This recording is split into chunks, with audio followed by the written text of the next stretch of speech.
बीजं तदहमर्जुन न तदस्ति विना यस्यात् मया भूतं चराचरं नान्तोऽस्ति मम दिव्यानां विभूतीनां परन्तप एष तूर्देशतः प्रोक्तः विभूतेर्विस्तरो मया यद्यद्विभूतिमस्सत्त्वं श्रीमदूर्जितमेव वा तत्तदेवावगच्छत्वं मम तेजोंशसम्भवम् अथवा बहुनैतेन किं ज्ञातेन तवार्जुन इष्टभ्याहमिदं कृत्स्नम् एकांशेन स्थितो जगत् ओं तत्सदिति श्रीमद्भगवद्गीतासु उपनिषत्सु ब्रह्मविद्यायां योगशास्त्रे श्रीकृष्णार्जुनसंवादे विभूतियोगो नाम दशमोऽध्यायः।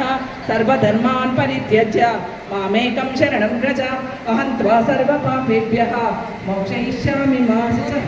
ఏమండి ఇది నేను చదవాలని మనసులో అనుకున్నాను 10వ అధ్యాయం కానీ 11కి వెళ్ళిపోయినాను. అంటే భగవంతుడు ఇలా నాకు నిజంగా కూడా అంటే ఆ భగవంతుడు ఇలా చదవాలని 10 కూడా చదవాలి, ఆయన విభూతులు తెలపాలి అనుకున్నాడే, అందరికీ తెలవాలనుకున్నాడేమో విభూతులు. 10వ అధ్యాయంలోనే 11 చదవాలి. ఏదైనా సరేనండి, తల్లులు మారండి మీరు. ఎందుకంటే అండి పిల్లలు చిన్నప్పటి నుంచి కూడా ఏమవుతుందంటే వాళ్ళంతా డిస్టర్బ్కి వెళ్ళిపోతున్నారండి. ఎవరు ఏదన్నా బాధపడుతున్నారు, డిప్రెషన్లోకి వెళ్ళిపోతున్నారు. ఇవన్నీ కాకుండా అండి మీ చిన్నప్పటి నుంచి పిల్లలకి మీరు మీ ధర్మాన్ని మీరు కాపాడుకున్నట్టయితే తల్లులు మీకు పెద్దగా అయిన తర్వాత కూడా మీకు ఎవ్వరికి ఇబ్బంది ఉండదండి.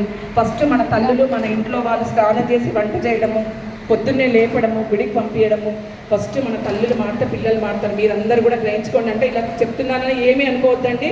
నేను మా ఇంట్లో మా మనవడండి 4 ఇయర్స్ అండ్ 5 ఇయర్స్ అండి. మా వాడు 2 అధ్యాయాలు చెప్తాడండి. అంటే నిజంగా కూడా వాడికి మామూలుగా 2.5 సంవత్సరాలకు సౌందర్యాలు చెప్పేవాడండి. ఈరోజు పాప చెప్పింది విన్నారు కదా. మా వాడు 2.5 సంవత్సరాలకి సౌందర్యాలు చెప్పేవాడు. మంచిగా భగవద్గీత అంటే నేను నా మనవి నుంచి నాకైతే మాకు ఇంకో లోకం అంటూ ఈ ముచ్చట్లు ఆ ముచ్చట్లు కిట్టీలు ఏమీ లేవండి. మాకు పొద్దున్న లేసినప్పటి నుంచి నాకు ఇది తప్పితే వేరేది నాకైతే ఏమీ లేదు. అందుకని చెప్తున్నాను, మీరు కూడా మారండి. మంచిగా అందరం కూడా మన నవతరానికి అందిద్దామండి. అంతే. అందరు గట్టిగా ఒక్కసారి చప్పట్లతోటి ఇల్లూరి కావ్య మరి ఏదైతే ఒక 6 నెలల కఠోర